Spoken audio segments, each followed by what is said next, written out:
So guys इस lecture में हम बात करने वाले हैं वाइल लूप के बारे में। तो ये हमारा जो प्रोग्रामिंग सीरीज़ थी उसमें हमने यहाँ तक कर लिया था फोर लूप तक, और हम बात करने वाले हैं इस लेक्चर में वाइल लूप की। सो उसके लिए सबसे पहले हमें अपना VS कोड ओपन कर लेना है जो कि हमारा ऑलरेडी है। तो हम इसको पहले क्लियर करेंगे एंड देन फिर देखते हैं कि चीज़ें कैसे वर्क करती हैं वाइल लूप के अंदर। सो बेसिकली फोर लूप और वाइल लूप दोनों हैं लूप ही, और दोनों लाइक उनका टास्क वही है कि एक चीज़ को बार बार आपको परफॉर्म करना है, तो उसके लिए आप यूज़ करते हैं। और इनमें जो बेसिक डिफरेंस ये है कि जो फोर लूप का आपका इनिशलाइज करने का, कंडीशन चेक करने का, इंक्रीमेंट करना, वो आपको एक जगह करना पड़ता है। वाइल लूप में आपको पहले इनिशलाइज आप पहले करें, फिर आप वाइल के साथ कंडीशन डालें, और फिर इंक्रीमेंट स्टेटमेंट है वो आप लूप के अंदर डाल सकते हैं। और इसमें और भी लाइक एक काफ़ी बड़ा डिफरेंस है। फोर लूप हम यूज़ करते हैं जब हमें पता हो कि नंबर ऑफ इटरेशंस कितने होने वाले हैं। वाइल लूप हम तब यूज़ करते हैं जब हमें नहीं पता हो कि नंबर ऑफ इटरेशंस कितने होने वाले हैं। तो चलिए अभी देखते हैं कि वाइल लूप को हम कैसे यूज़ करते हैं। Hash include, oh shit, include मैं ऑलरेडी लिख चुका हूँ, बात करते करते पता ही नहीं चला। Hash include IOStream using name space std and int main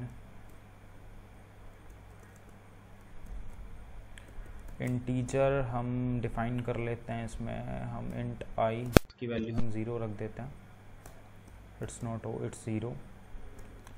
and यहाँ पे हम डिफाइन करते हैं अपना while loop. While I is less than 10, we can say less than 5, वो ज़्यादा बड़ा हो जाएगा फिर 10। सी आउट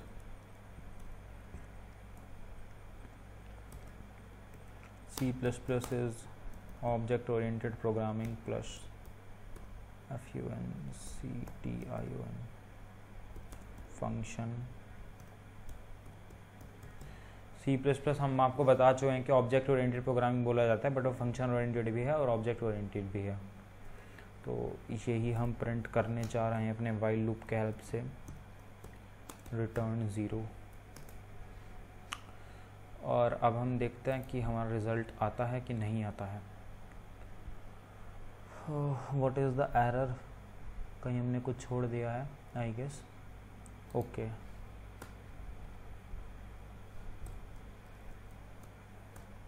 इन चीज़ों का आप ध्यान रखें।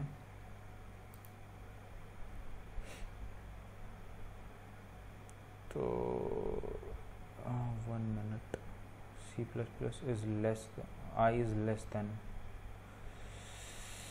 एक प्रॉब्लम हमने यहाँ पे कर दिया कि हमने जो अपना इंक्रीमेंट स्टेटमेंट है उसको डिफाइन ही नहीं करा I++।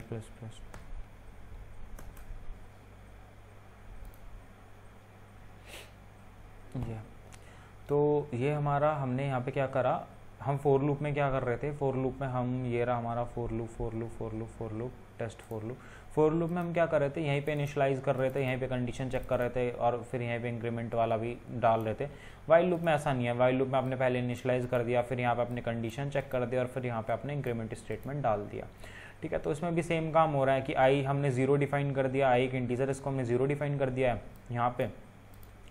यहाँ पे इस लाइन में। फिर हमने चेक करा है कि जो वाइल आई है हमारा, वो जब तक लेस देन 5 होगा तब तक हमारा ये स्टेटमेंट प्रिंट होती जाए। ठीक है, और प्रिंट होने के बाद फिर हमारा आई की वैल्यू जो है एक इंक्रीज हो जाएगी। तो यहाँ पे आई की वैल्यू 0 थी, उसने कहा 0 लेस देन 5 है, तो इसने यहाँ पे प्रिंट कर दिया स्टेटमेंट को। फिर आई की वैल्यू एक बढ़ गई, फिर आई की वैल्यू 1 हो गई, फिर उसने कहा 1 लेस देन 5 है, उसने कहा ठीक है, उसने यहाँ पे प्रिंट कर दिया। फिर 2 के लिए फिर यहाँ पे प्रिंट कर दिया, फिर ऐसे 3 के लिए ये प्रिंट कर दिया, 4 के लिए ये लाइन प्रिंट कर दी। और जैसे ही आई की वैल्यू हमारी 5 हुई तो ये लूप से बाहर आ गया, कंडीशन फॉल्स हो गई, लूप टर्मिनेट हो गया। तो सिंपल वाइल लूप का भी आप ऐसे यूज़ कर सकते हैं। एंड ये आपका वाइल लूप था। मिलते हैं नेक्स्ट लेक्चर में डू वाइल लूप के बारे में, वहाँ पे आपको बताएंगे। तब तक के लिए goodbye, take care, Tata.